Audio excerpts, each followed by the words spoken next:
And ready! GMA Road Watch, serbisyong totoo ng GMA News.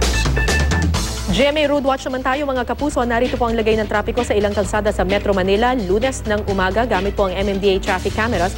Narito po ang lagay ng trapiko sa EDSA White Plains.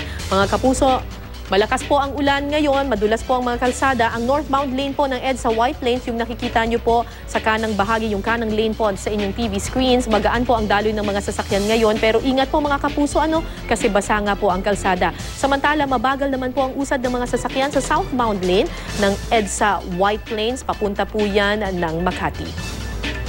Samantala, katuwang naman ng Waze, alamin natin ang sitwasyon sa bahagi ng South Luzon Expressway o SLEX. Mabigat din po ang daloy ng trapiko ngayon dito sa South Luzon Expressway. Kung kayo po'y dadaan dito, papunta po sa Magallanes, nasa 27 kilometers per hour po ang average speed ng ating Wazers. Mas magaan-gaan po ang daloy ng mga sasakyan kung dadaan po kayo ng Skyway. Nevertheless, itong South Luzon Expressway, heavy traffic na po ang nararanasan dyan. At pagdating nyo po ng EDSA, Magallanes, maghanda na po kayo ng maraming pasensya kung kayo po'y northbound. Ano po mga kapuso, 6 kilometers per hour po ang average speed ng ating mga Wazers na dumadaan po dito sa EDSA Magallanes.